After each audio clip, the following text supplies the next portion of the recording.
بسم اللہ الرحمن الرحیم۔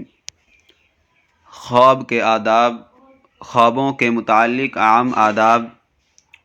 آداب نمبر 1، جھوٹا خواب بیان نہ کرنا۔ آداب نمبر 2، عالم یا خیر خواہ کے علاوہ کسی کے سامنے خواب بیان نہ کرنا۔ آداب نمبر 3، خواب کی تعبیر میں جلدی نہ کرنا۔ آداب نمبر 4، تعبیر دینے والے کا تعبیر دینے سے پہلے یہ دعا پڑھنا: خیر تلقاہ وشر توقاہ وخیر لنا وشر لأعدائنا والحمد للہ رب العالمین۔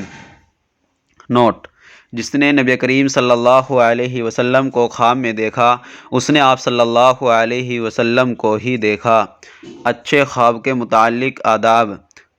آداب نمبر 1، اچھے خواب پر اللہ سبحانہ و تعالیٰ کی حمد و ثنا بیان کرنا۔ آداب نمبر 2، خوش ہونا۔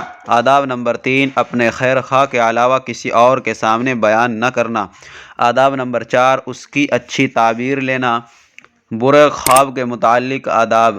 آداب نمبر 1، بائیں طرف 3 مرتبہ تھتکارنا۔ آداب نمبر 2، 3 مرتبہ اعوذ باللہ من الشیطان الرجیم پڑھنا۔ آداب نمبر 3، پہلو بدل دینا۔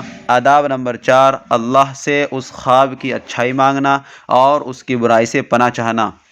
آداب نمبر 5، 2 رکعت نماز پڑھ لینا۔ آداب نمبر 6، کسی کے سامنے اسے بیان نہ کرنا۔ دعا ہے اللہ تعالی ہم سب کو تمام سنتیں زندہ کرنے کی توفیق عطا فرمائے۔ السلام علیکم ورحمۃ اللہ وبرکاتہ۔